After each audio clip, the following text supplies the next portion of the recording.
the Saudi prince. You know what America First means to me? How about meeting with the survivors?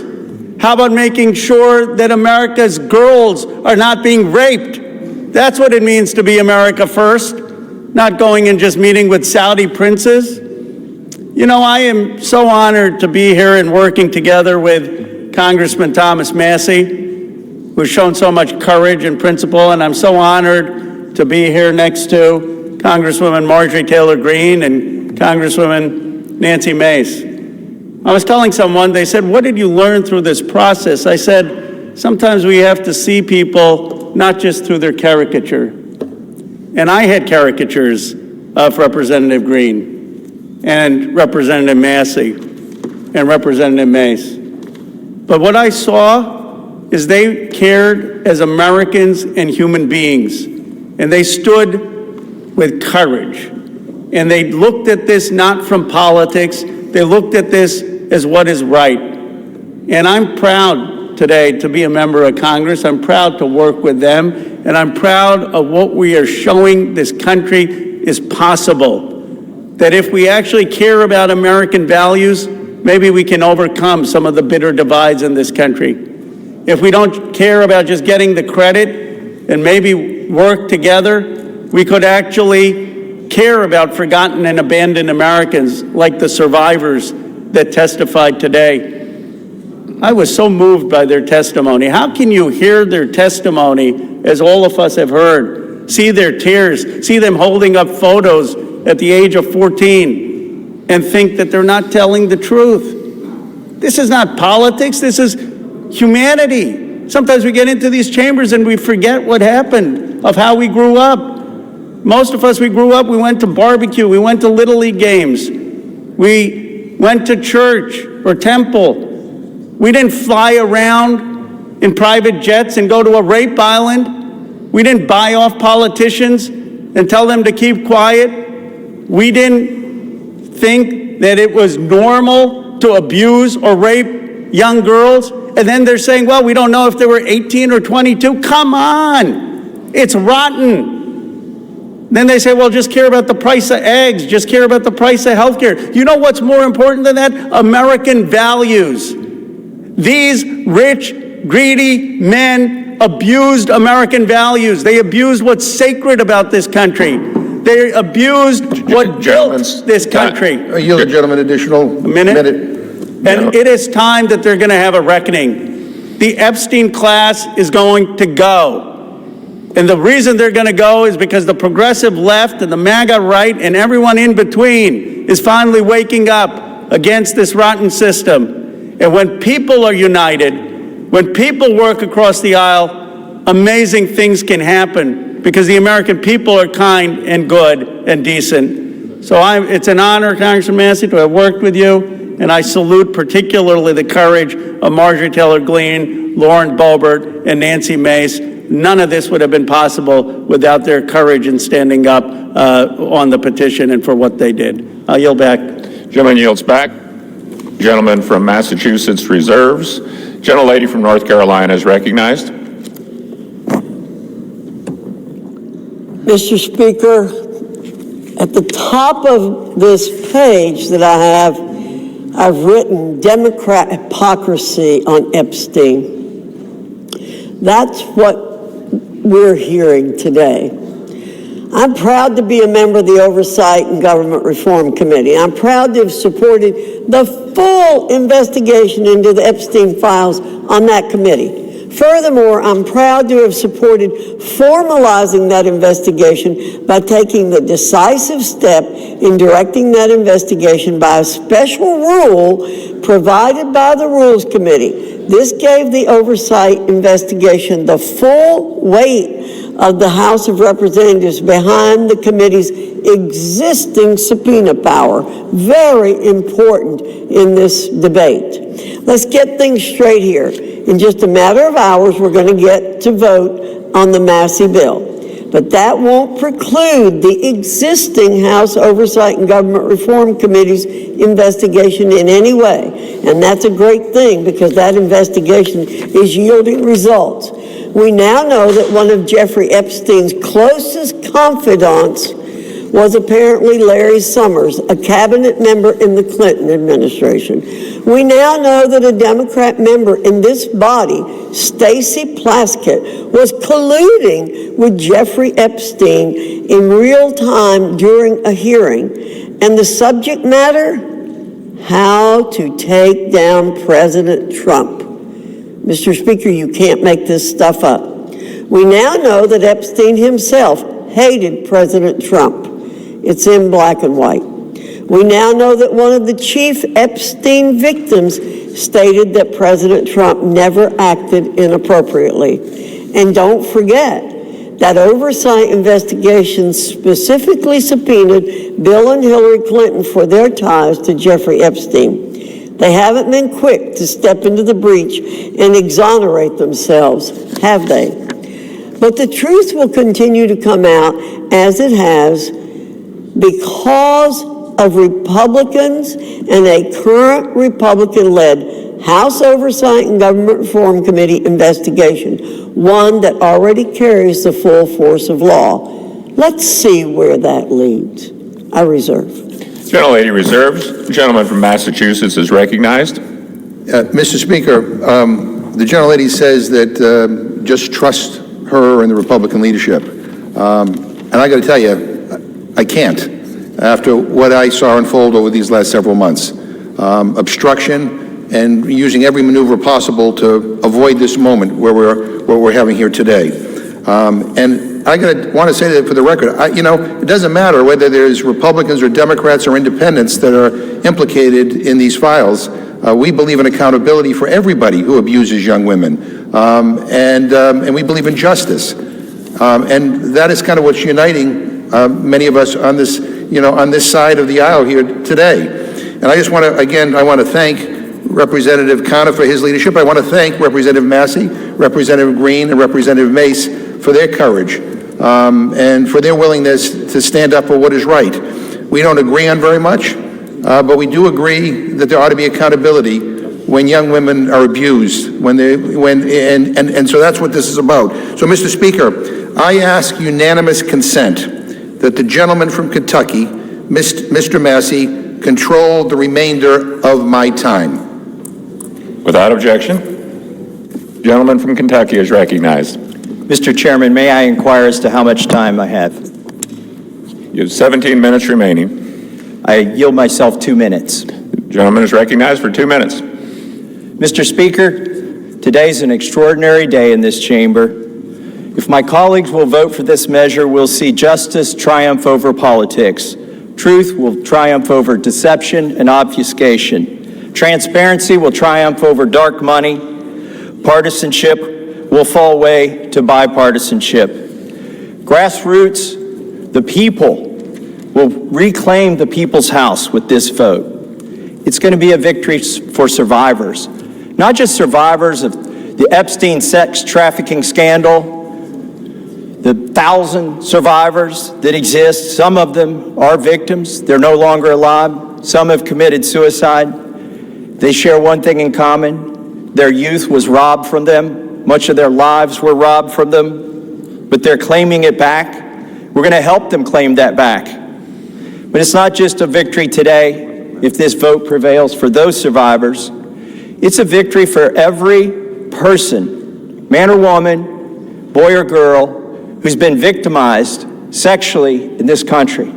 Anybody who's been a victim of sexual assault, or maybe they've been victimized by a family member. Maybe it's not a billionaire, but they're all waiting and watching to see what we do today. They're wondering, if I go to mom or dad, will anything happen? If I go to the sheriff, will anything happen? Well, we have a chance today to make something happen, something that's not happened, something that should have happened decades ago, and that is to get justice for these victims and survivors and transparency for America. That's what this vote is about today. And I reserve the balance of my time. Gentleman from Kentucky reserves. The gentlelady from North Carolina is recognized. I reserve. Gentlelady reserves. Gentleman from Kentucky is recognized. I now yield 5 minutes to the gentlewoman from Georgia, Mrs. Green. The gentlelady from Georgia is recognized for 5 minutes. Thank you, Mr. Speaker. I proudly rise today in a bipartisan effort to release the Epstein files finally, after 5 administrations have covered it up.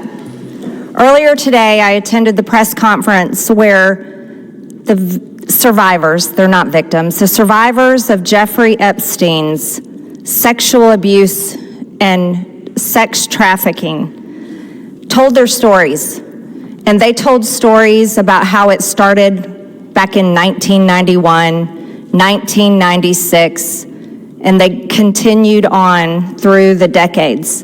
And they told stories about how they told someone and tried to get help. They told the FBI and they weren't listened to. And they told law enforcement and no one did anything. And these women don't just number a few. These women number around 1,000 women. And they are victims of something that's unthinkable. And this should have never, ever happened.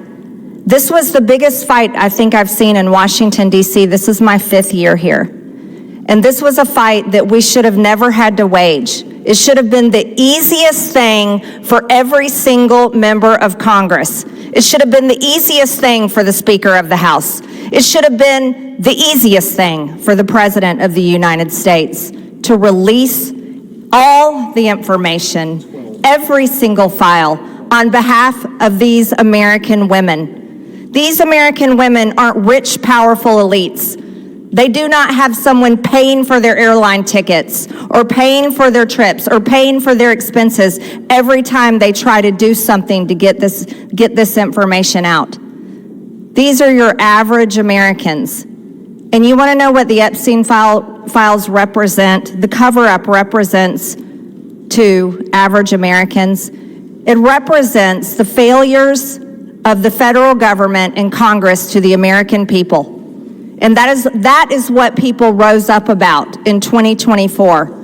They wanted and demanded transparency from their government and for Americans finally to be put first. And today with this vote, we are finally putting these victims and these survivors of Jeffrey Epstein and the cabal of rich, powerful elites that expands not just here in the United States of America, but to other countries as well. We're putting them last. And that is exactly what Americans want. You see, for far too long, Americans have been put last. And they're sick of it. They're sick and tired of it. And this is why they don't trust Congress. This is why they don't trust the government. And here's the problem. All of these women who have suffered in shame for years and years and years, women who were terrified, women who were intimidated, women who were threatened, just like Virginia Giuffre. And now she's dead. And these women should have never faced that for this information to come out. And we, especially the 4 Republican members of the House of Representatives, we should have never faced intimidation and threats for us to get this vote to come to the floor. Never forget, there were 4. Thomas Massey, myself, Nancy Mace, and Lauren Boebert. We had to sign a discharge petition, and we had to fight through intimidation, and we had to endure it for months to push that discharge petition finally to 218 to get this vote to come out. This is what the American people are sick of, and rightfully so. Now, where does this go from here? The question will remain, will the Department of Justice release all the information? Will a judge in New York release the information? Will the CIA release the information? And will foreign governments release their information? Or will this continue after this vote today be a cover-up of the rich, powerful elites that bond together in sex and human trafficking abuse and all types of global business that enriches them but never serves Americans?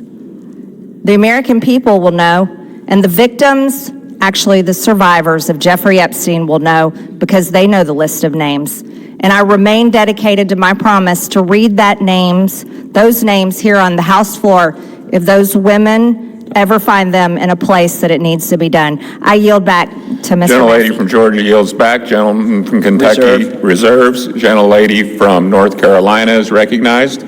I reserve, Mr. Gentlelady reserves. Gentleman from Kentucky is recognized. I yield myself a minute and 30 seconds. Gentleman's recognized for a minute. I want to thank the generosity of Jim McGovern, Representative McGovern, for granting us this time. I'm embarrassed for my own party today. I'm embarrassed we withheld signing in, swearing in a duly representative of the people for 49 days just to avoid this vote that's finally going to happen today. I'm embarrassed that my own party isn't going to yield me time to debate this, even though they say they support it, and I authored it. They don't even want to yield me time to debate this during the bill debate. But I'm thankful. Let me tell you who I'm thankful to. These three brave women, Marjorie Taylor Greene, Nancy Mace, and Lauren Boebert, they have been threatened. They have been intimidated. Physically, politically, it's disgusting. And not by the far left. They have been intimidated by people in our own party. And for what? For seeking justice for these victims. So my hat's off. I congratulate them for standing strong. I've always wondered, where were the Republican men during this battle? We've taken 5 months. These three women and I have had to drag our party to this floor today to even vote on this. And Ro Khanna is the most to be thanked here. In an extraordinary display of bipartisanship, he did not hesitate when I asked if we wanted to bring this bill to the floor together, if he would stand in the trenches with me. He said yes. With that, I reserve. Gentleman reserves. Gentlelady from North Carolina is recognized. Thank you, Mr. Speaker. I yield myself such time as I may consume. Gentlelady is recognized. Boy, we need to get facts straight here.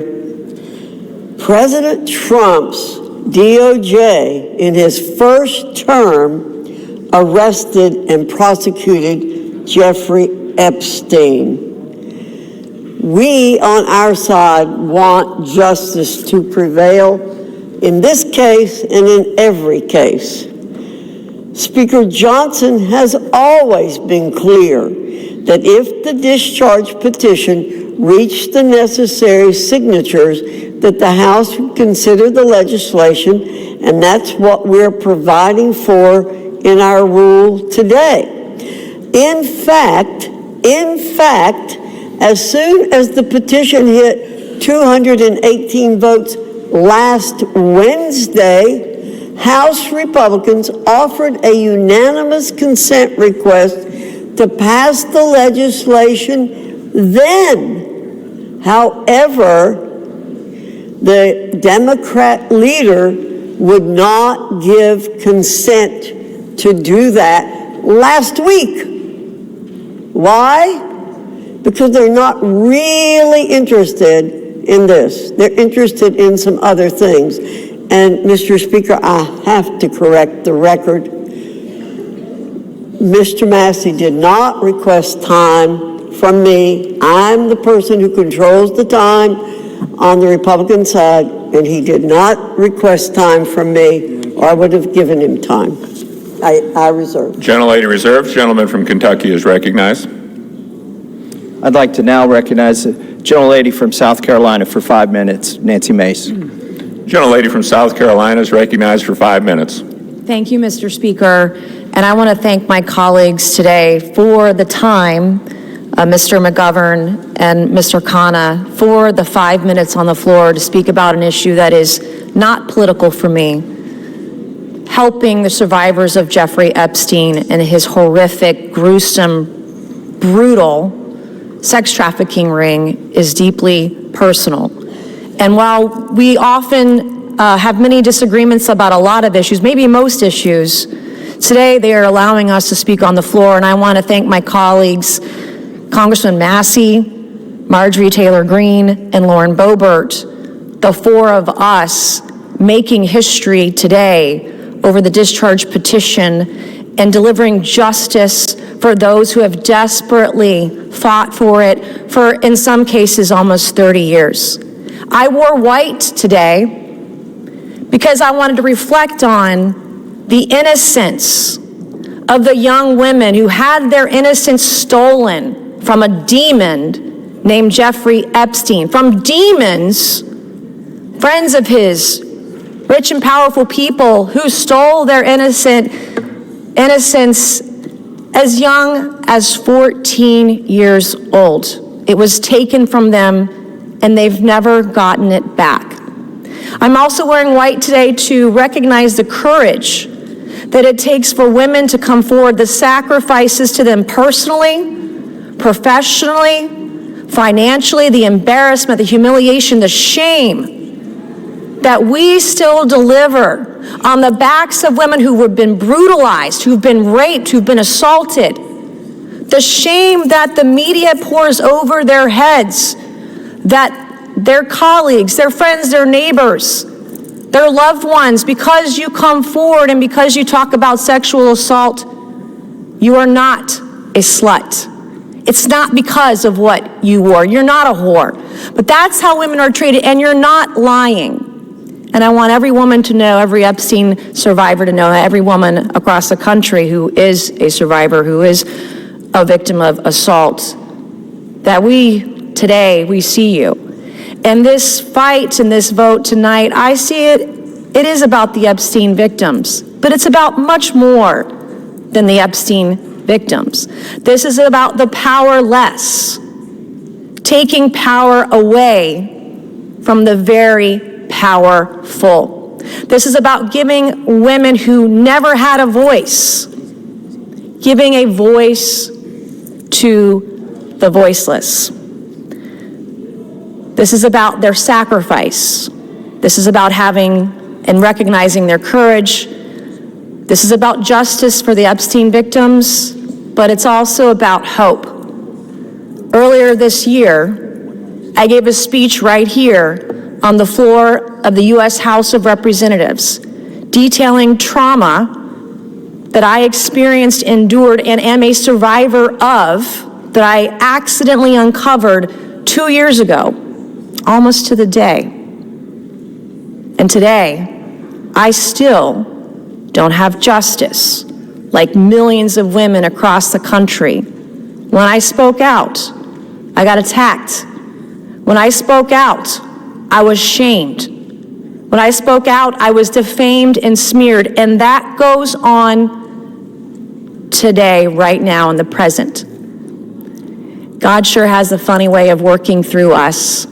I, like many of the Epstein survivors and many other survivors across the country, I don't think I will ever heal from the destruction my abuser did to me. But I can heal by being a vessel and being a voice for all those who need it, and that's why we are here today. That is why I will never abandon a single survivor ever, and I will never waver.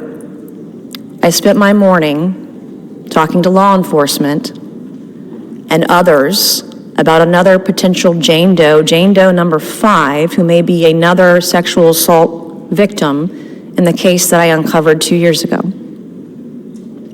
It's very difficult for us to come forward, but I want to thank the women who have, the Epstein victims, the victims in the case that I uncovered. I want to thank all of you for being a voice, for giving me hope. Maybe one day, I too can get justice. Thank you, and I yield. Gentlelady yields back. Gentleman from Kentucky Reserves. reserves. Gentlelady from North Carolina is recognized. Thank you very much, Mr. Speaker. Our colleagues want Americans to believe that this discharge petition and underlying legislation are the be-all and end-all in this investigation. However, it's House Republicans who've worked tirelessly to achieve true justice for victims. To date, the significant information that has come out has come from the Oversight and Government Reform Committee. As a result of its issuing 13 subpoenas, we've released 65,000 pages of documents from the Department of Justice, the Epstein estate, which was not mentioned in the underlying legislation, former U.S. attorney, and others. Let me state again, the unanimous consent request to pass the legislation immediately last week was blocked by the minority leader. Full stop. If Democrats truly cared about finding justice immediately for victims, this legislation would have been passed last week. Instead, they want political theater to capitalize on. House Republicans, on the other hand, remain focused on truth, accountability, and delivering real justice for Epstein's victims, not political points. I reserve. Reserves. The gentleman from Kentucky is recognized. Mr. Speaker, may I inquire as to how much time I have remaining? Gentleman has 5.5 minutes remaining. I yield myself 3.5 minutes. The gentleman is recognized. Mr. Speaker, all that is necessary for evil to prevail is for good men to do nothing. And we've had a lot of good men doing a lot of nothing on the other side of the aisle until we did something. 3 brave women and myself and the Democrat caucus. We did something. And then what did they do? They've opposed us every step of the way. They've lied about the legislation. Let me tell you some of the lies they've told. They've said that it doesn't protect victims. Well, if that is so, why were dozens of victims with us today at a press conference urging this body to pass this legislation? It's because this legislation specifically protects victims. They've said this legislation does not prevent the release of child pornography. Of course it does. We have a specific provision in our legislation to prevent that. They've said so many falsehoods about this legislation, but now they're going to vote for it, hopefully enthusiastically. But really, they've been drugged to this. Our judicial system is broken. If it were working, there wouldn't be 1,000 victims who haven't seen justice yet. They are victims of the Epstein class. I begrudge nobody success that they become a billionaire. But if you think being a billionaire or buying politicians keeps you out of the judicial system, lets you rape young women, lets you traffic women, you've got another thing coming when this bill passes. Do not let the Senate muck this up. There have already been efforts to derail this, our discharge petition. The Oversight Committee has released thousands, tens of thousands of documents. That's fine. Keep working. How many names have you released? 0. You are still protecting, or the DOJ is protecting, pedophiles and sex traffickers. The time for that to stop is now. Now, our speaker says, oh, this bill needs amended in the Senate, and specifically, he's trying to create a loophole. He's trying to categorize the pedophiles as victims. He's saying, oh, we don't embarrass the people that went to the rape island. We should protect those names against unreliable accusations. Is he calling all of these victims unreliable? They've testified to the FBI. The FBI has these names in their possession. I asked the FBI director in a hearing, have you looked at the documents? No, he trusts everybody that's been there for decades. That is wrong. Do not let the Senate muck this bill up. And if you're a party to that in the Senate, you are part of this cover-up that we are trying to expose. I am sorry if one of your billionaire donors is going to get embarrassed because he went to Rape Island. That is what they have coming. In fact, they need to be on the other side of bars, a lot of them. Some of them will be embarrassed, but some of them need to go to prison, and the survivors know that. So how will we know if this bill has been successful? We will know when there are men, rich men, in handcuffs being perp-walked to the jail. And until then, this is still a cover-up. I urge my Senate colleagues, do not muck up this bill. The president has already said he will sign it. That means he will sign the bill that we have here today. Do not change this bill. He is ready to sign it. Give it to him. Put it on his desk. Let's get justice for these victims. With that, I reserve. The gentleman from Kentucky reserves. The gentlelady from North Carolina is recognized. Reserve. The gentlelady reserves. Is the gentlelady prepared to close?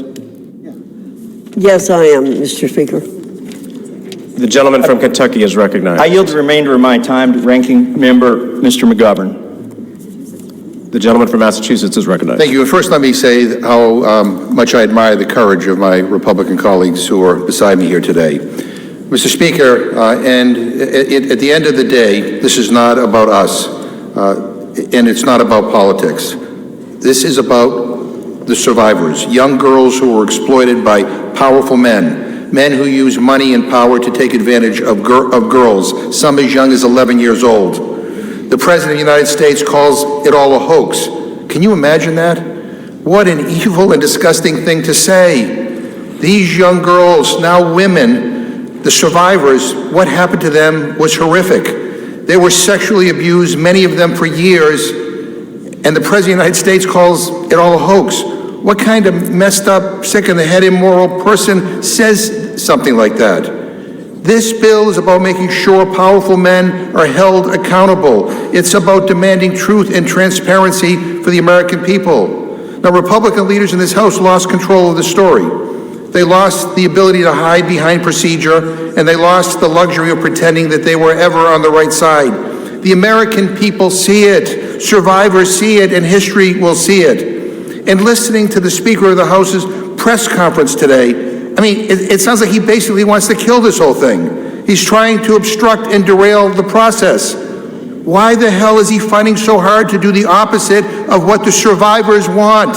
What an awful, awful thing to do. So let us release the files. Let's give survivors the transparency they've long been denied. Let us take back power from the rich billionaire elites who think they can do whatever they want with no justice or accountability. And let's remember exactly who had to be dragged here under duress and who stood up from day one demanding the truth. And with that, I yield back. Members are reminded to refrain from engaging in personalities towards the president. Gentleman yields back. The gentlelady from North Carolina is recognized. Thank you, Mr. Speaker. Mr. Speaker, those of us who did not sign the discharge petition are just as concerned about the victims, or if you, as some are calling them, survivors, as our colleagues who signed the discharge petition. We share contempt for anyone who abused anyone else. I've stood on this floor many times, Mr. Speaker, to speak out for victims and survivors of people who have been abused, and against anyone who breaks the law or takes advantage of an innocent person. We will not be characterized as insensitive to that. But what House Republicans who didn't sign the discharge petition remain focused on truth, accountability, and delivering real justice for Epstein victims.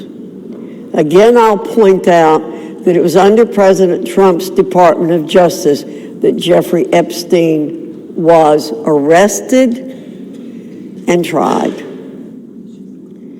We have not tried to avoid this situation. We want things done the right way. We want maximum justice for these victims and survivors. Our rule today simply expedites consideration of the Massey-Khanna legislation.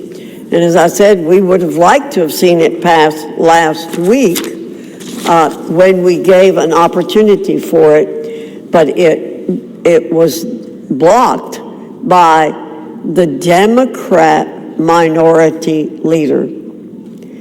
I ask for support for this rule, the underlying legislation. With that, I urge my colleagues to vote yes on the previous question, yes on the rule, and Mr. Speaker, I yield back the balance of my time and move the previous question on the resolution. The gentlelady yields back the balance of her time. The question is on ordering the previous question on the resolution. Those in favor say aye.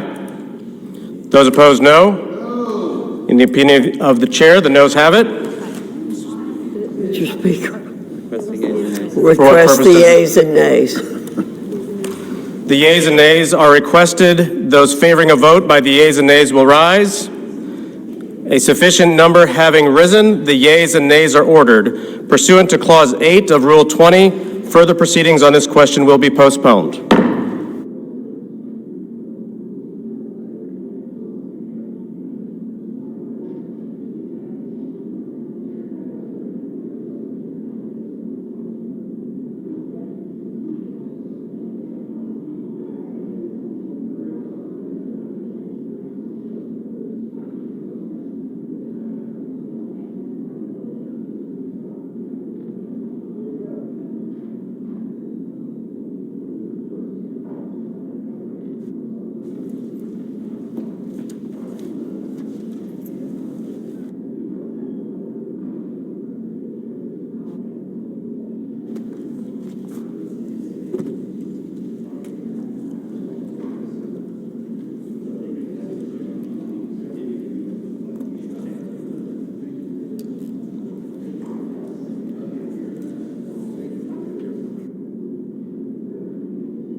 Pursuant to Clause 8 of Rule 20, the chair will postpone further proceedings today on motions to suspend the rules on which a recorded vote or the yeas and nays are ordered, or votes objected to under Clause 6 of Rule 20. The House will resume proceedings on postponed questions at a later time.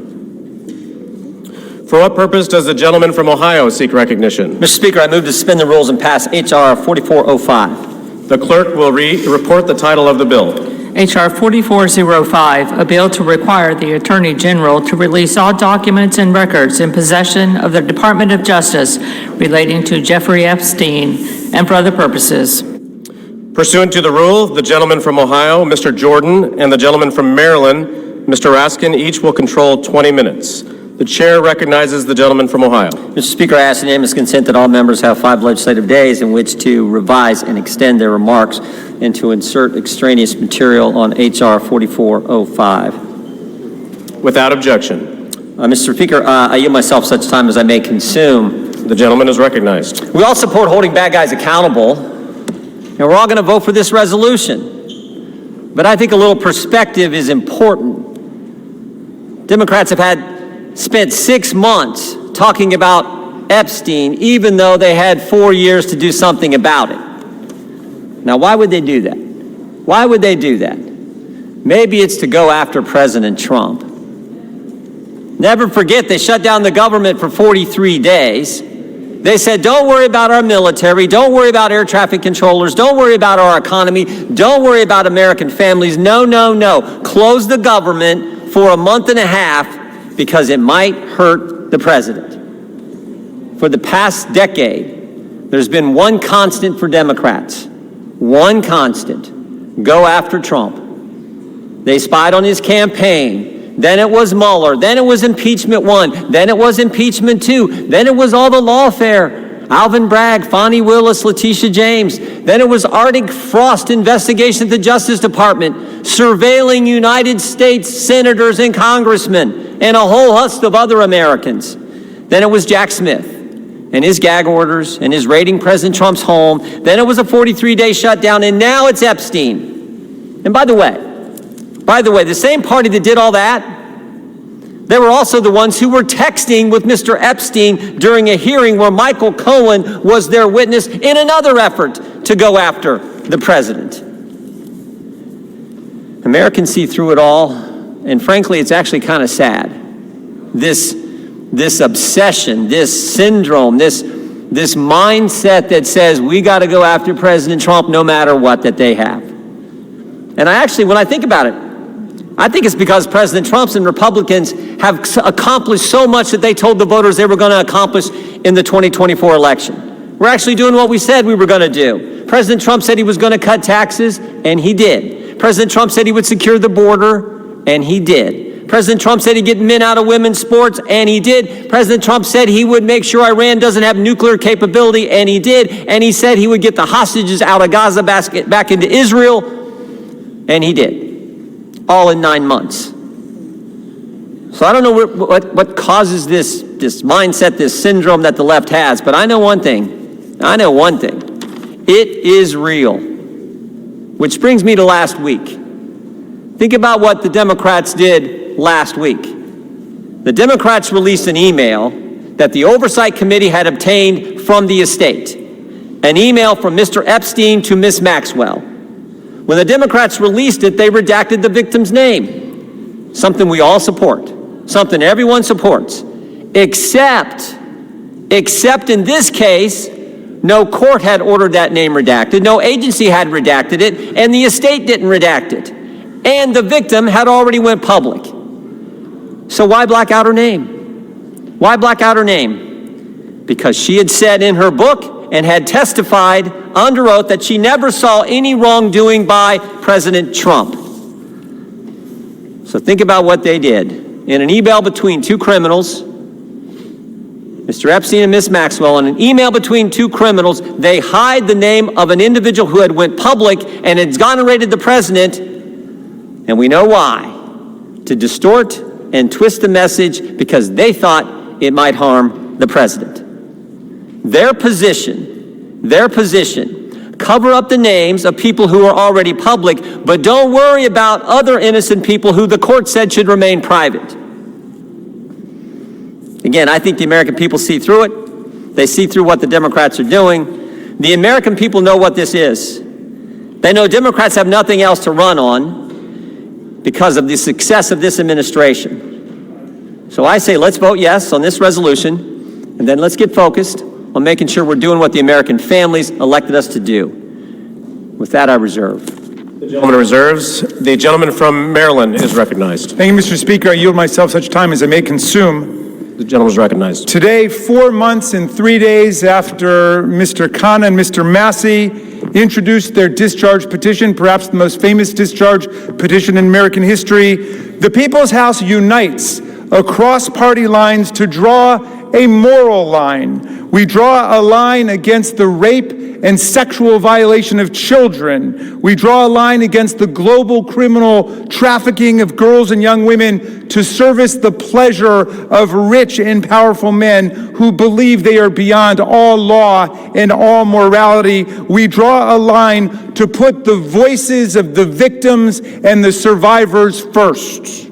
We ask the Senate to join us without changes rather than obstruct this bill with dilatory amendments, legislative graffiti, and self-dealing million-dollar jackpot provisions for lucky senators. Just pass the bill.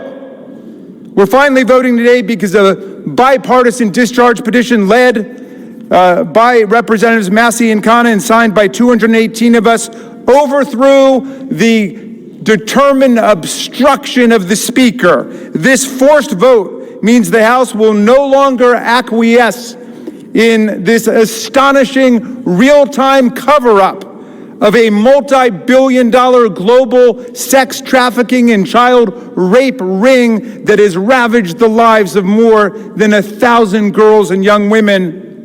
We're here today because these victims, these survivors, these citizens, these inspiring women who have come to Washington are demanding nothing less than justice and the complete truth about who is responsible for their vicious abuse, including those responsible for enabling it, ignoring it, bankrolling it, and covering it up.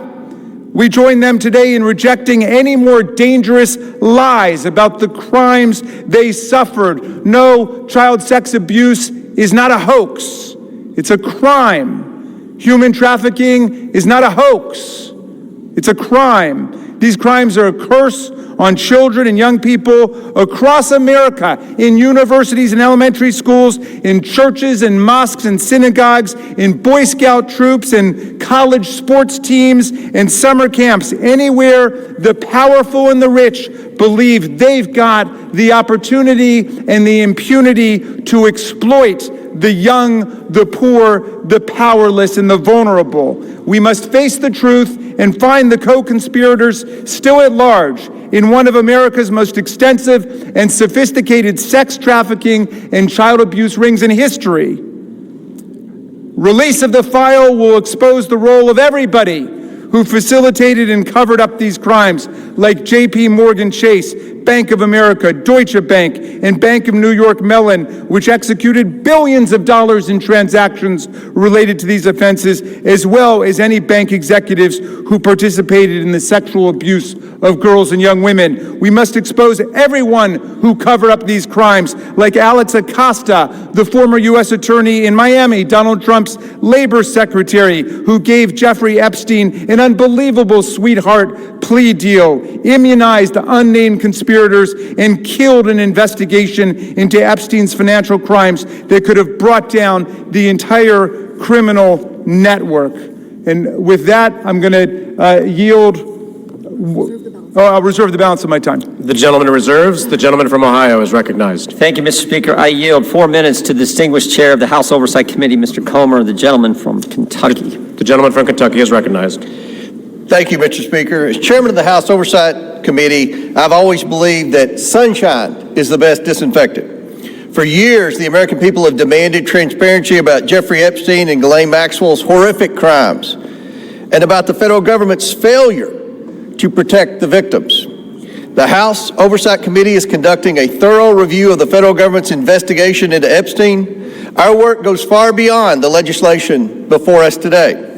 We are committed to accountability, transparency, and justice for the American people and for the survivors of these appalling crimes. To date, the Oversight Committee has released more than 65,000 pages of documents, issued 13 subpoenas, and conducted interviews with 2 key witnesses, both of whom were Republicans. The Trump administration has provided us with Department of Justice materials and access to suspicious activity reports. Unfortunately, throughout this investigation, Democrats have chosen to manufacture yet another anti-Trump hoax instead of pursuing justice. They have mischaracterized witness testimony and selectively released documents complete with targeted redactions in an effort to smear President Trump. For example, former U.S. Attorney General Bill Barr, who oversaw the 2019 Epstein investigation, stated clearly under oath that the prosecution team found no evidence that President Trump committed wrongdoing. Despite this simple and straightforward fact, Ranking Member Robert Garcia, moments after that deposition, tiptoed out and publicly claimed that, quote, Barr could not clear Trump of wrongdoing. That was a lie, and we have the transcript to prove it. I invite the media to read the transcript. When the Oversight Committee interviewed former U.S. Attorney for the Southern District of Florida, Alex Acosta, Democrats whipped themselves into a frenzy trying to manufacture a gotcha moment, but they failed. Mr. Acosta dismantled the Democrats' narrative. His testimony confirmed there was no contact between President Trump and Mr. Acosta and no connection between President Trump in the Epstein case. Next, Democrats resorted to selective leaks and doctored documents to mislead the American people. Oversight Committee Republicans have posted 65,000 pages of documents we have received to date. Democrats, by contrast, have released fewer than 1 dozen. In their latest selective leak, Democrats released just three of the 23,000 pages of documents from the Epstein estate.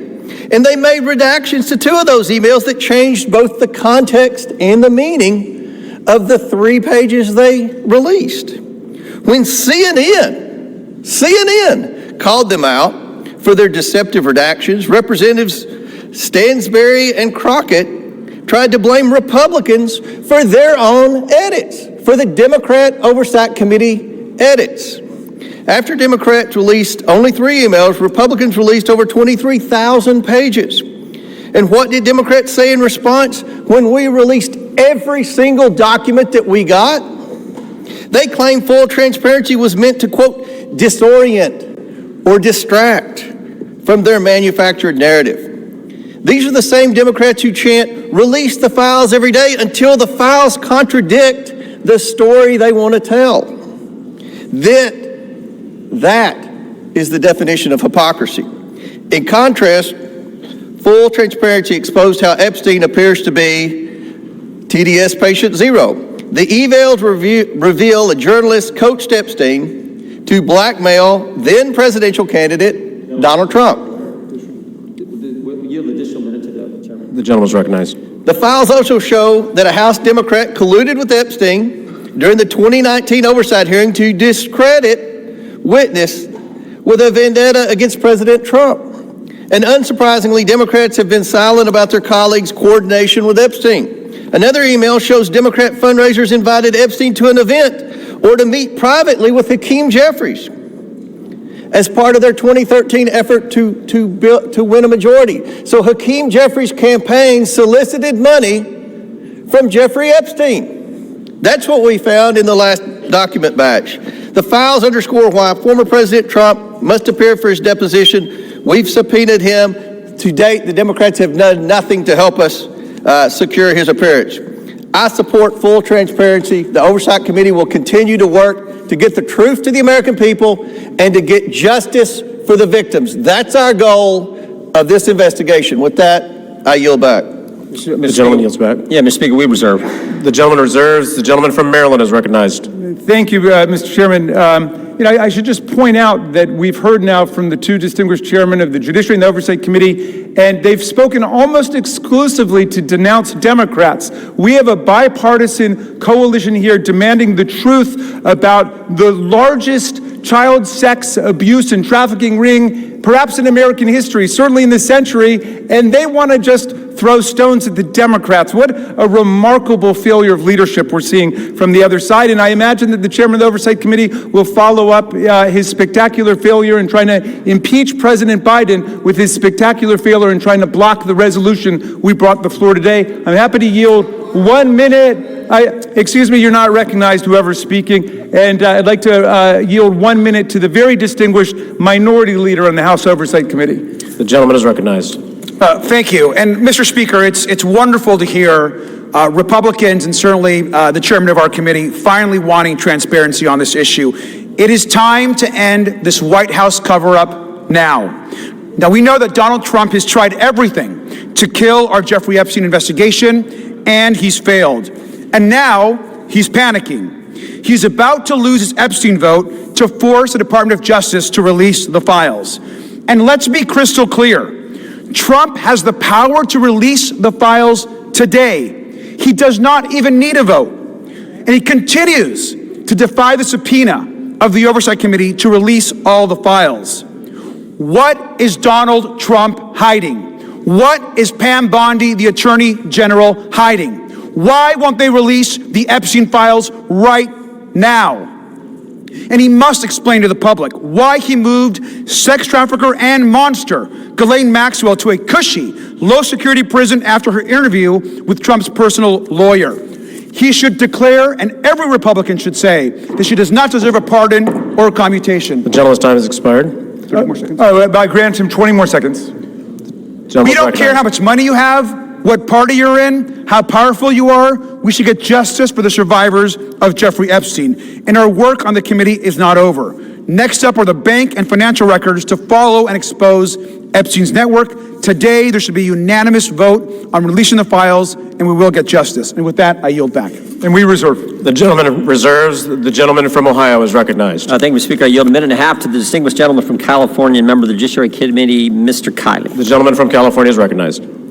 I have consistently called for the maximum possible level of transparency when it comes to the heinous crimes of Jeffrey Epstein. That's why I've consistently said I am inclined to vote for this bill, and it's why I will be doing so today.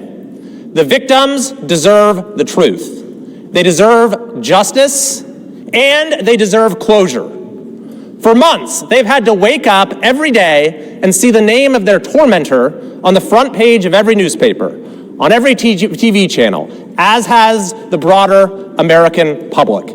This issue has been so politicized by so many people in so many ways, which is deeply unfortunate when we're talking about matters of the highest sensitivity and untold suffering. It is my hope that the passage of this resolution today, together with the work of the Oversight Committee, will lead to the expeditious release of all pertinent material so that we can move on. Let's get accountability, let's get answers, and let's get this over with. I yield back. The gentleman yields back. The gentleman reserves. Yeah, we reserve. The gentleman from Maryland is recognized. I yield 1 minute to the very distinguished gentlelady from Washington, a member of the Judiciary Committee. The gentlelady from Washington is recognized. Mr. Speaker, thousands of girls, children, were abused by Jeffrey Epstein and his massive and powerful ring of pedophiles and protectors of pedophiles. We can't say all their names here. We don't have time. But let's at least bring a few of the courageous survivors and their names onto the House floor right here as we debate this. Haley Robson, Jenna Lisa Jones, Michelle Licata, Ashley Rubright, Annie Farmer, Marina Lacerda, Rachel Benavides. These women have carried a burden that they never should have had to bear. And today, they demand, we demand, the American people demand that we answer their clarion call to justice. Today, despite all the giant cover-up attempts by this administration and this Speaker of the House, we will vote to release all the Epstein files. To be clear, there is no protection for pedophiles, no protection for the rich and powerful men of either party who participated, who turned a blind eye, who winked and grinned while witnessing the horrific abuses of young children. Release all the damn files now. We reserve. The gentleman reserves. The gentleman from Ohio is recognized. Thank you, Mr. Speaker. I yield a minute and a half to the distinguished gentleman from North Carolina and member of our committee. The gentleman is recognized. Thank you, Mr. Speaker. I have been very supportive of this effort, specifically to bring justice to the victims of this horrific series of crimes. However, I have worked behind the scenes to raise concerns with this petition as it is currently drafted. Specifically, I believe that there is grave risk at harming innocent people. And I repeat, harming innocent people. When innocent people are harmed, that is not furthering justice. With an investigation of this size and a file that is as large as the Epstein files and as poorly defined as that is in this petition, there will invariably be people who are released pursuant to this discharge petition who had nothing to do with criminal activity. Imagine, if you will, a bellman, a waiter, some type of doorman, a mere social attendee who had no impact whatsoever on the criminal activities of Jeffrey Epstein, no participation. Their lives are forever ruined. And I'm reading specifically from the petition's language that prohibited grounds for withholding information in this file are embarrassment, reputational harm, or political sensitivity. And I would just submit, if you were going to be embarrassed, if you were going to suffer social harm, and that is all of the encompassed activity that you were a part of, you will be named in this petition. And I resent that. Innocent people should not be harmed when we are pursuing justice. I understand the political nature of this petition. I resent the fact that there was not room for good faith amendments. And I urge the Senate to protect innocent people. I yield back. Yields back. The gentleman reserves. The gentleman from Maryland is recognized. Thank you. I'm yielding 1 minute to the distinguished gentlelady from California, Representative Kamlager Dove. The gentlelady from California is recognized. Mr. Speaker, 1 in 3 women and girls around the world are physically and sexually assaulted each year.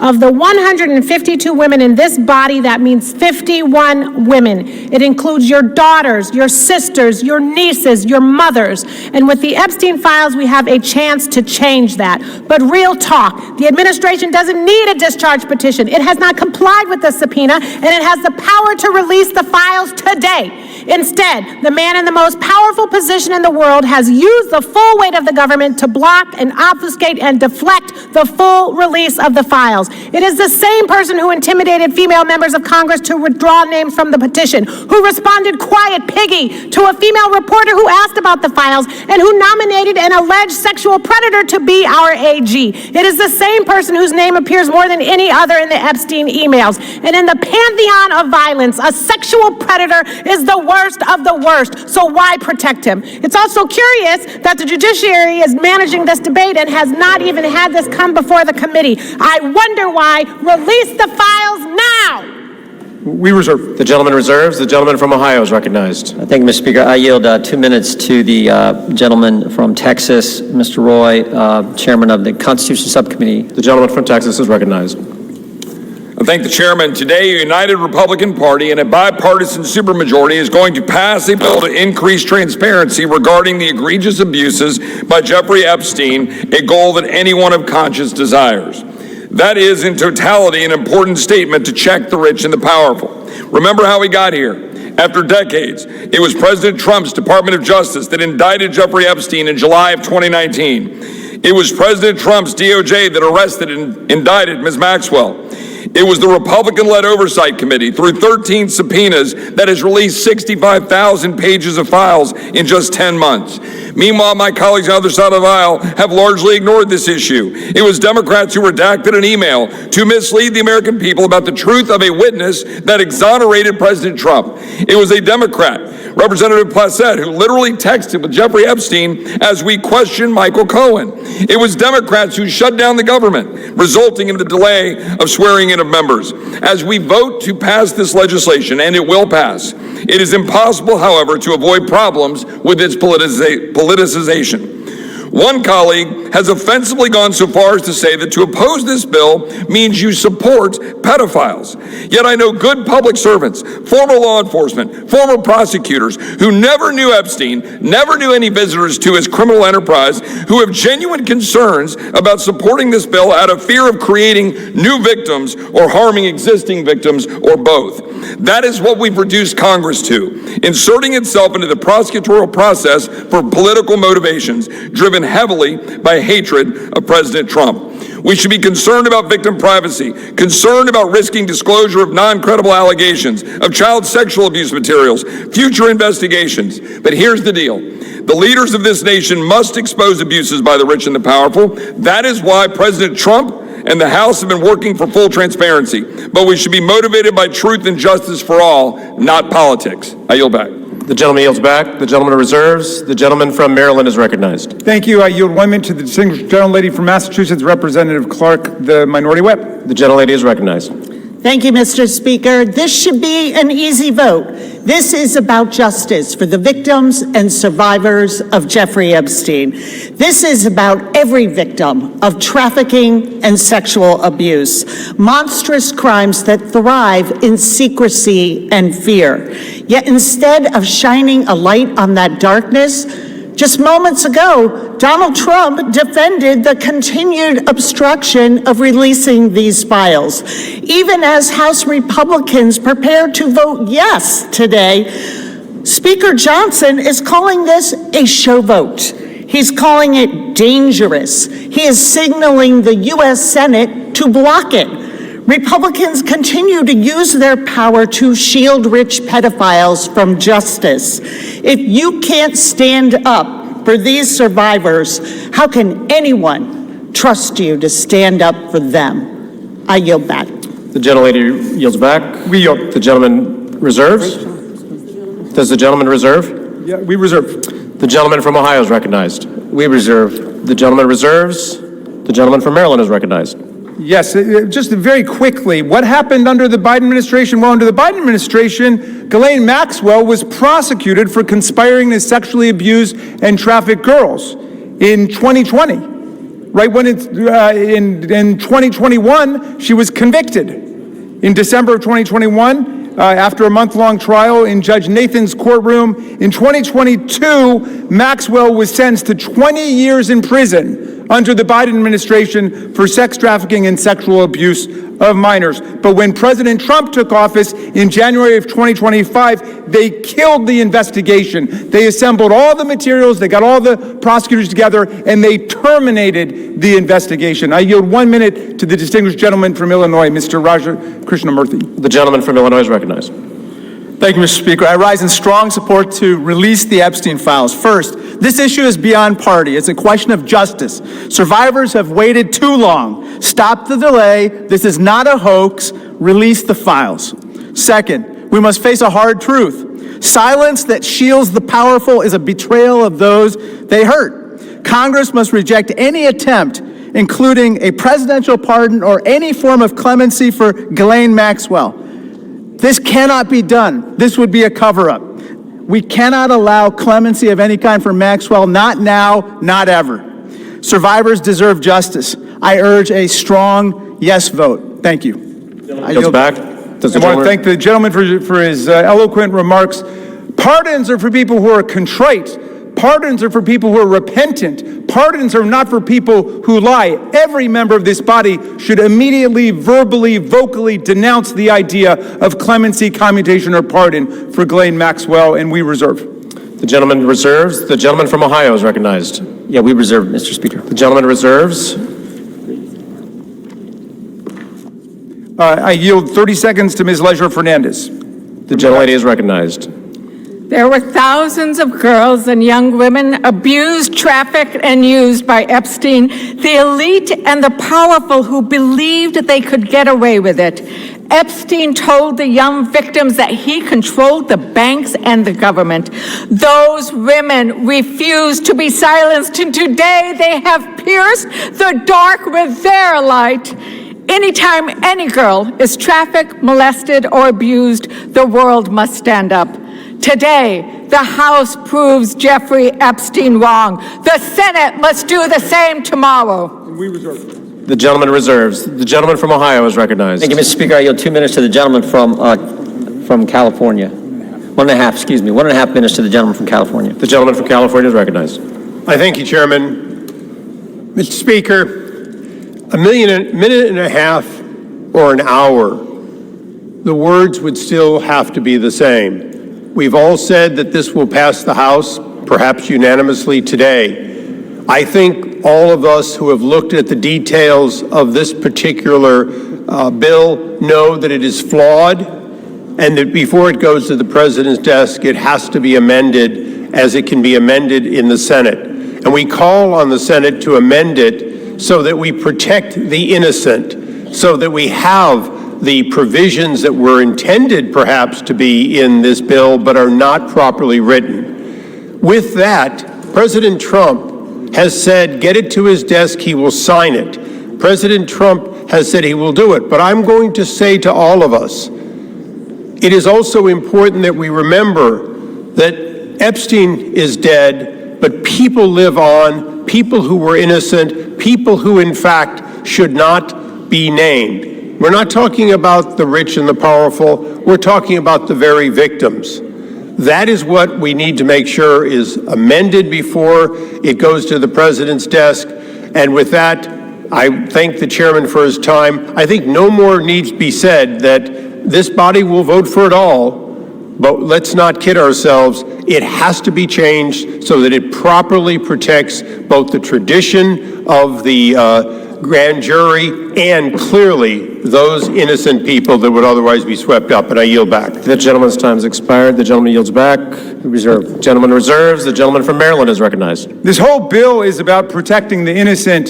Mr. Speaker, the Senate must pass the bill as we are passing it today and as the President has said he would sign it after changing his position on the bill over the weekend when he could see the tidal wave of public opinion moving against him. Let's pass this bill, pass it in the Senate, sign the bill, and let us go ahead and release the complete file. I yield 30 seconds to the distinguished gentlelady from Arizona, Representative Ansari. The gentlelady is recognized. Mr. Speaker, the walls are closing in on Donald Trump and his rich and powerful friends who either abused or raped children or were enabling and complicit in these heinous crimes for decades.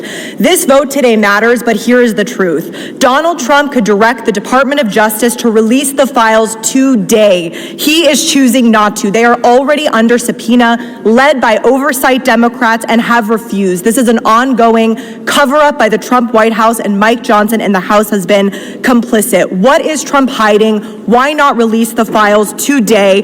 This is a Time has expired. Release the files today. Thank you. The gentleman's time has expired. The gentleman reserves. The gentleman from Ohio is recognized. Thank you, Mr. Speaker. I yield 2 minutes to the distinguished gentleman from New Jersey, Mr. Van Drew. The gentleman from New Jersey is recognized. Today I want to talk about hypocrisy. Let me be clear. I was from Jumpstart, a co-sponsor of this very bill. From the beginning, we should never protect pedophiles. But for months, my Democratic colleagues have done what they think is politically convenient through all the yelling, through all the tears, through all the sadness.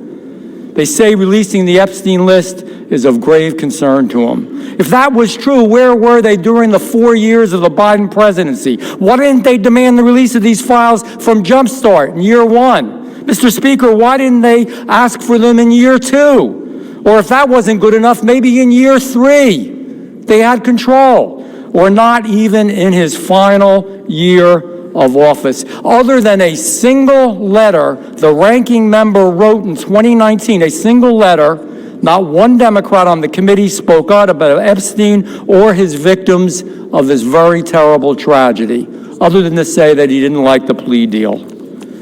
Let me say this. When they stand here today insisting how badly they want these files released, why didn't they do it? Yet they stayed silent for year after year after year after year under Joe Biden. It's impossible. Mr. Speaker, it is impossible to see that as genuine. What I see is a group more focused on scoring political points and drama than on protecting abused children. The record is clear. Under Republicans, far more information has been released in the last 6 months than was done during all 4 years of the previous presidency under Joe Biden. We've actually been the party of transparency. We've released the information. We've told the truth.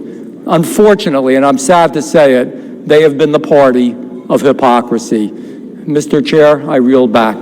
The gentleman yields back.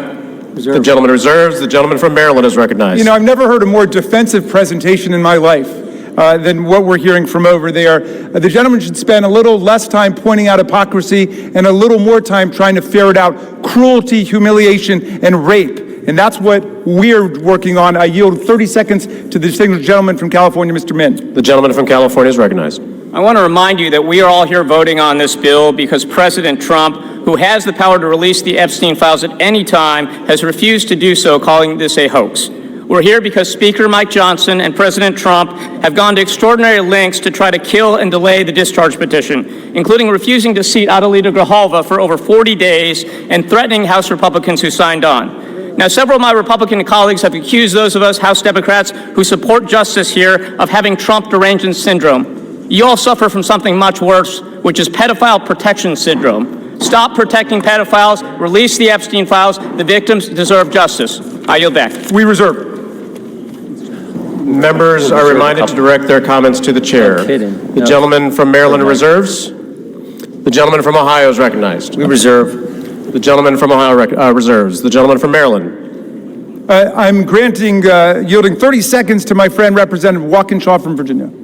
The gentleman is recognized. For years, Mr. Speaker, we have watched dangerous conspiracies like Pizzagate and QAnon shape our political landscape.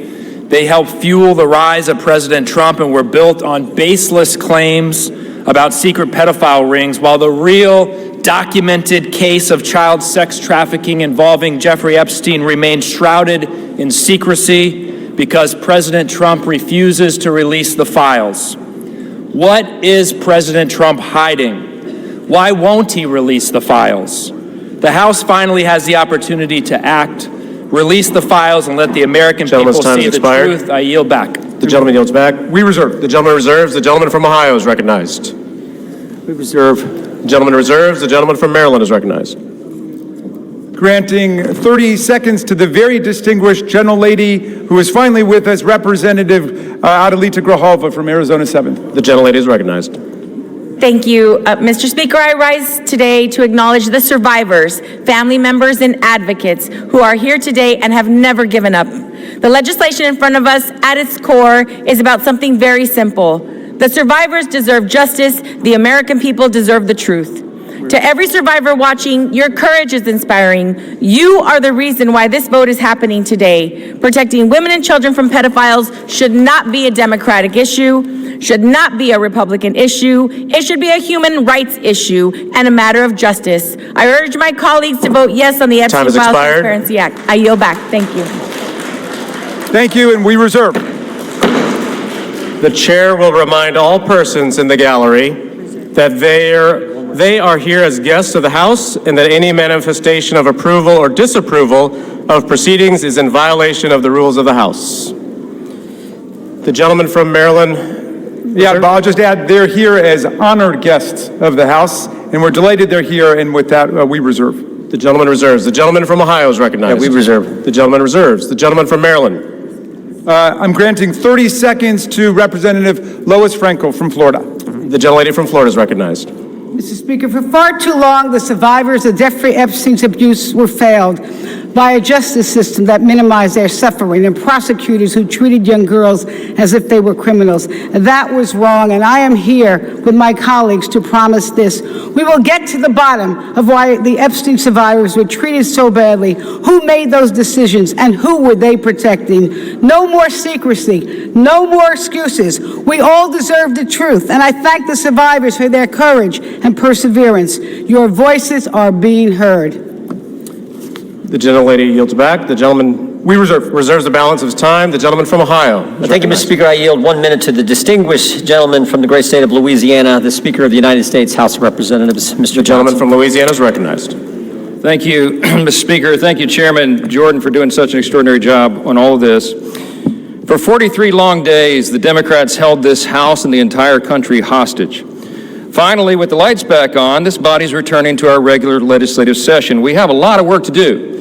My colleagues on this side of the chamber are ready and eager to get back to our urgent legislative work that we promised the American people we would do. We've got to continue lowering the cost of health care. We've got to bring down prices for American families, and we've got to finish the regular appropriations process, just to name a few of those priorities. And I wish I could say that our first order of business would be to get to those urgent priorities, but of course we're here spending time on the floor about something else. This is something we could have resolved last week when we brought a unanimous consent to pass this discharge with the full support of the body. But our friends over here who are arguing today stalled that. They objected to it, and they wanted to have this exercise instead. And that's why we say that this is a show vote. That's what this is. They're making a show of it. And it really is a shame. We have some heroic women in the chamber today.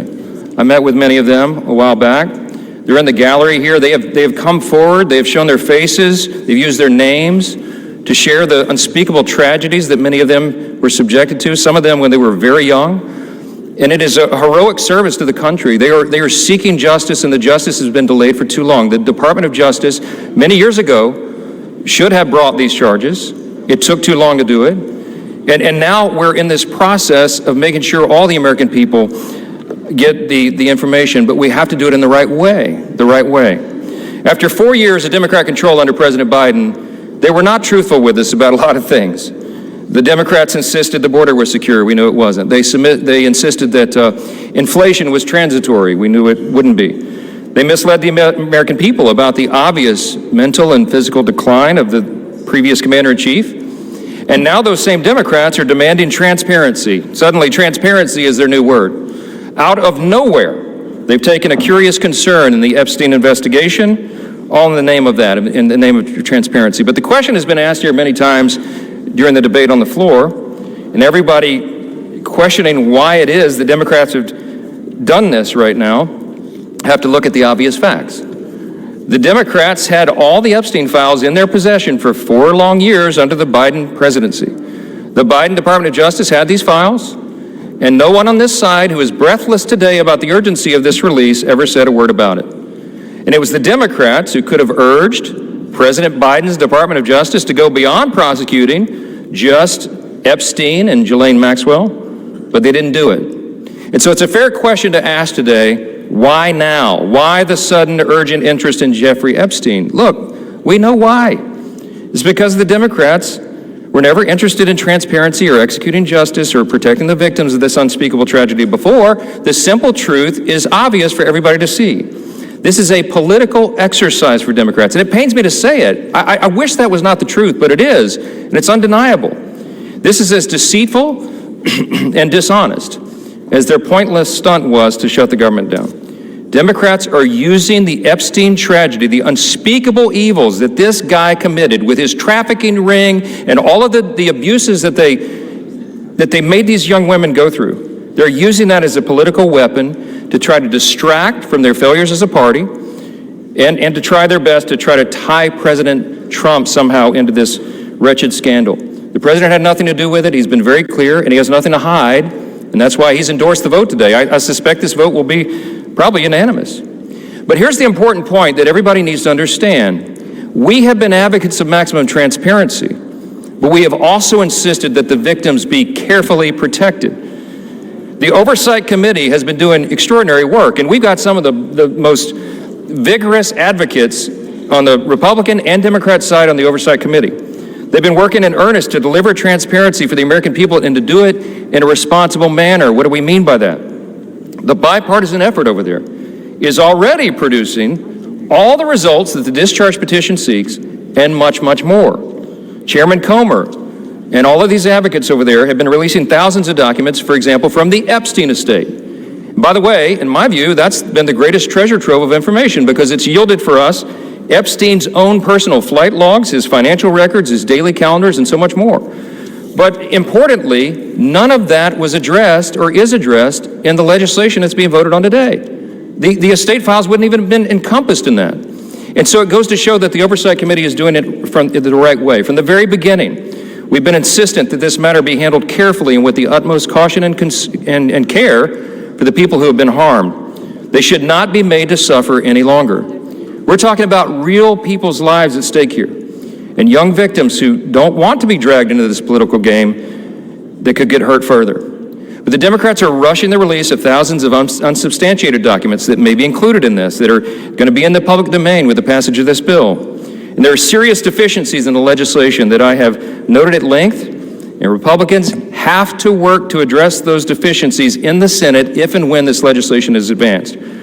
I stood before the American public today at our press conference, and I explained in detail the dangers of the discharge petition. We have posted at my website, speaker.gov, a summary. The legal counsel, a small army of lawyers, put this together. I used to be a federal court litigator. Many of my colleagues who've spoken today were. We understand the dangers of how this was haphazardly drawn up. And among them, by the way, Mr. Speaker, before I forget, I seek unanimous consent to enter into this document into the record. It's on the website. It's entitled, How the Flaws of H.R. 4405 Could Re-Victimize Epstein's Victims, Create New Victims, and Damage the Judicial System. It is dated today. Thank you. And it summarizes just 5 or 6 of the major concerns. Among them, it fails to fully protect victim privacy. It could create new categories of victims. It potentially jeopardizes grand jury secrecy. It fails to prohibit release of child sexual abuse materials that are not appropriately defined in the legislation. It jeopardizes future federal investigations, and we have national security concerns regarding classified information. We'll put this in the record because we need the legislative record to reflect what is the legislative intent behind this vote. I used to litigate cases. We would litigate federal statutes and whether or not they could survive, and legislative intent is important, and we need to say clearly for the record, as the Speaker of the House, I'm saying to you, this legislation that will pass today is flawed and it must be amended. The question is, why didn't we amend it here before we passed it? Because the authors won't allow it. Because under the rules of the House, under a discharge petition, they have to agree to consent for the legislation to be amended, and they're not doing that. So now we rely upon our partners in the other chamber to get that done, and they need to do that. The victims deserve our utmost respect. In fact, they should be saluted for their courage. And the young women who have not come forward, who are now, some of them are middle-aged women who have not come forward, also deserve our respect, and they deserve to be protected. Republicans support transparency. We want maximum transparency, especially when it comes to disclosing the names of anybody who had anything to do with these evils, anybody who conspired with or aided in any way Jeffrey Epstein. They must be brought to justice. We want the bill to be amended so it doesn't, at the same time, violate victim privacy, create new victims, disclose the names of any whistleblower or informant, cause the release of grand jury materials or child sexual abuse materials, or undermine our national security. And if and when the Senate takes this up, we will work with our colleagues over there to make sure that these things are corrected. I'll just I'll just close with this, this simple thought. We've been at this a while. It's drug on for a while, but it's time for this to come to light. I expect that this will be a unanimous vote, and it will reflect what I think every member in this chamber, and I'll say this now, at least in recent days, every member of the chamber on the Democrat side, they didn't say anything for 4 years, but they're for maximum transparency now, and so is this side. But we want to do it in a respectful and careful manner so that we don't subject innocent people to further harm. And that has been the whole thing. I told all my members today I'll be voting yes on this, and I suspect almost everyone will. We'll send it to the Senate, and we hope it's corrected. Thank you for the time, Mr. Speaker, and I yield back. Gentleman reserves. The gentleman from Maryland is recognized. I'm yielding to Mr. Gomez for the sole purpose of making a parliamentary inquiry. Mr. Gomez is recognized. Mr. Speaker, I rise to ask a point of parliamentary inquiry. Is this an appropriate time to point out that the Republicans named children's savings account in their so-called One Big Beautiful Bill after Donald Trump, someone connected to one of the most notorious pedophiles in this country, or that the Speaker of the House just lied on the floor by stating that there was protection, there isn't protections for the victims in the Epstein bill? The gentleman is no longer recognized. The gentleman from Maryland, you are recognized. Thank you. I am prepared to close. I've got no more speakers on my side. The gentleman reserves. Gentleman from Ohio is recognized. Thank you, Mr. Speaker. No. Gentleman from Ohio has 30 seconds.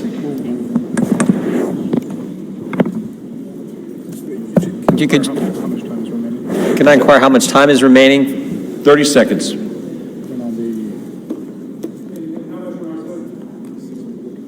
Six minutes, 15 seconds. Take 30 his. We reserve.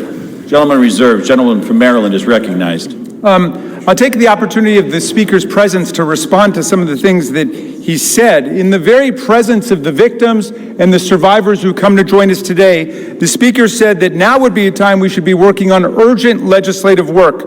Mr. Speaker, justice is urgent legislative work. The truth is urgent legislative work.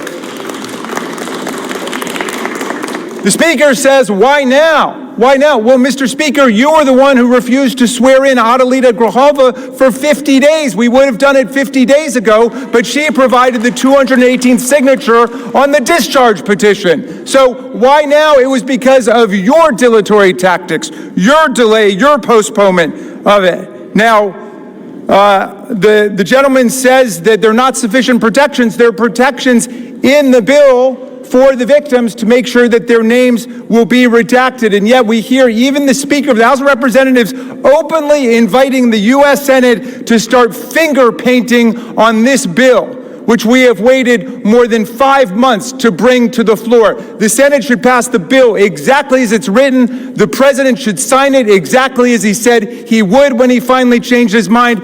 And the Epstein file must be released. Moreover, if the President is serious about what he's saying, he's got the power to release the Epstein file right now.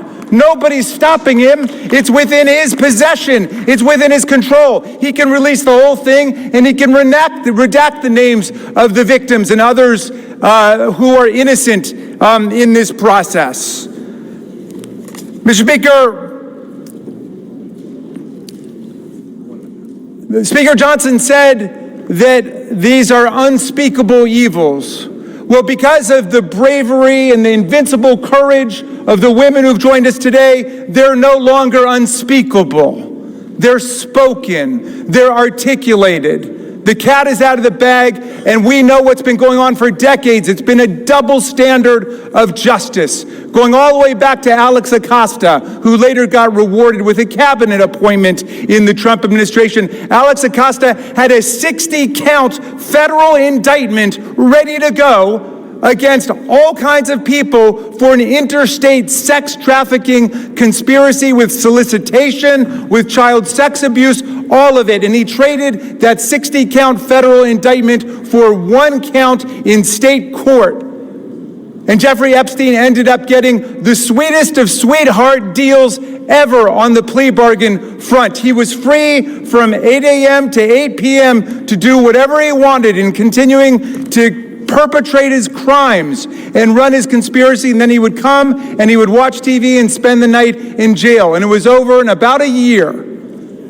after the rape and sexual abuse of hundreds and hundreds of girls, and he kept going, and he kept at it. We want the whole truth to come out. This is the United States of America. Even the British monarchy wouldn't put up with this. How about the American democracy? How about we say, no way, we're not going to allow this cover-up to go on for one day more. And I'm glad the president changed his mind after pulling out all the stops to try to get one of our Republican colleagues to change their mind, to remove their name from the discharge petition. He gave up. And I want to salute the gentlelady from Colorado from having the courage to stand her ground in the Situation Room in the White House and say, no, she wasn't going to be bullied. No. So I'm glad the president changed his mind, but let's be clear, Mr. President, you've got the power today to release the entire file. That's what you called for. That's what Pam Bondi called for. That's what Kash Patel called for. So we don't need anybody calling for the Senate to slow things down for more weeks and more months. The American people have had it. We'll reserve. Gentleman reserves. Gentleman is reminded to direct your comments to the chair and not your colleagues. Gentleman from Ohio is recognized, and you do have 90 seconds remaining. Correction. Thank you, Mr. Speaker. I yield 30 seconds to the gentleman from Texas. Gentleman from Texas is recognized. The Democrat Party, with help from the dishonest media, used the Epstein files not to seek justice from the victims, but to smear President Trump. And it's sickening, quite sickening. The Democrats have used the Epstein files to distract the American people from the wins President Trump and his administration have delivered for the American people for the last 11 months. I'm proud to work with my Republican colleagues on the House Oversight Committee in coordination with the Justice Department. 65,000 pages of documents are related from Epstein released. What have my Democrat colleagues done? They selectively leaked and altered documents to mislead the American people. As President Trump has stated, we have nothing to hide here. I'm voting to release the files so that we can move on from this smear campaign the Democrats have manufactured. God bless Gentleman's Donald J. time has Trump. expired. Gentleman from Maryland is recognized. Reserve the balance of my time.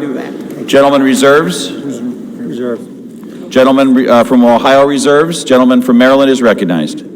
All right.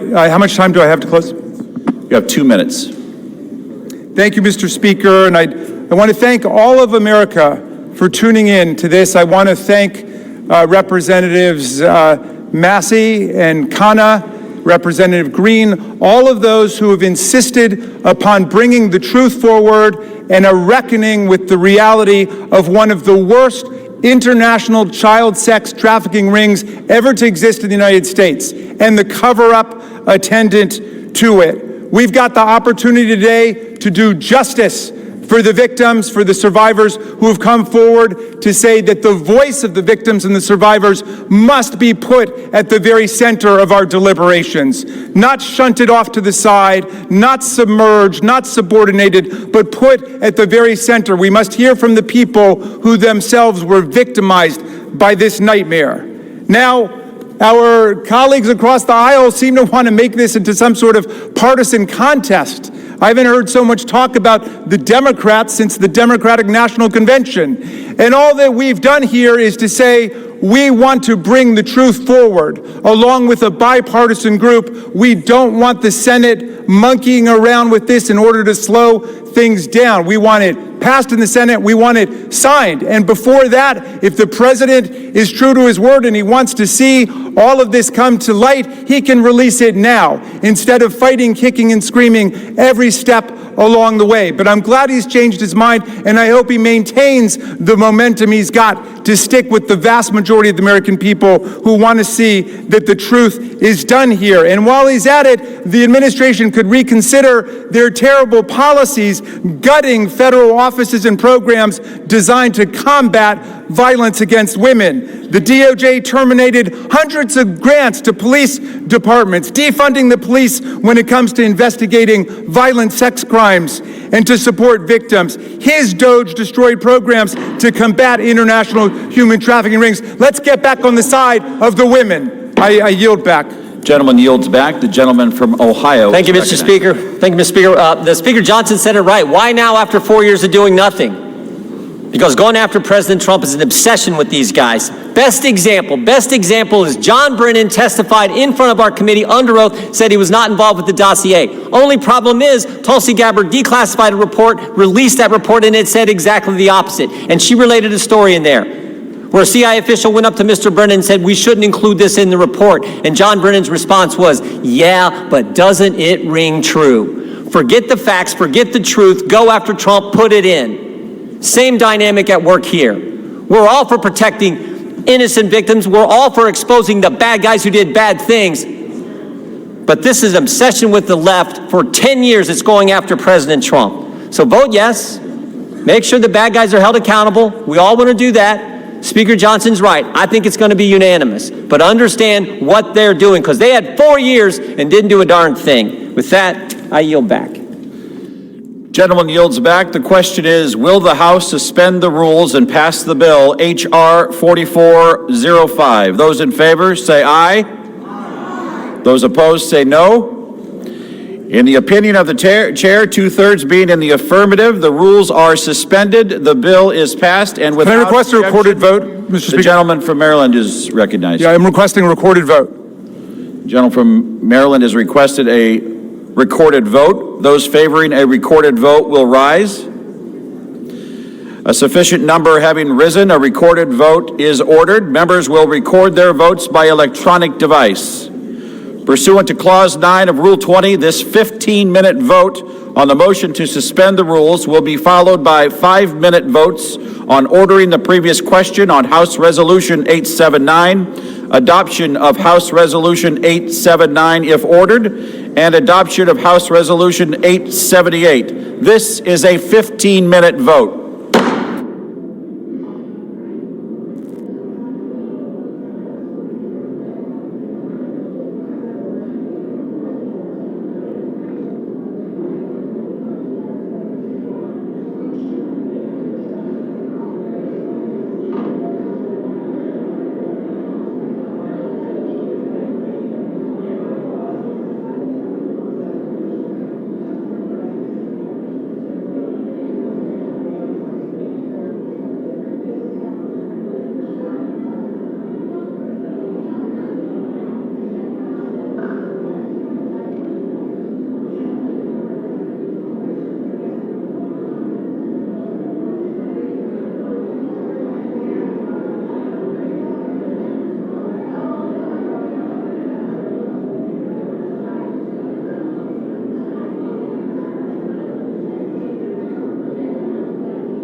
On this vote, the yeas are 427, the nays are 1. 2/3 being in the affirmative, the rules are suspended, the bill is passed, and without objection, the motion to reconsider is laid on the table.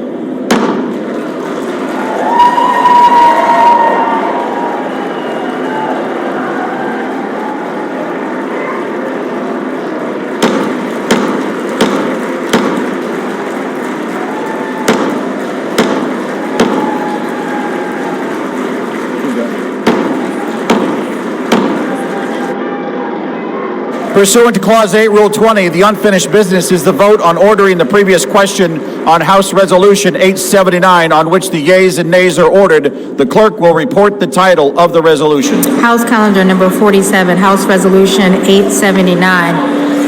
Resolution providing for consideration of the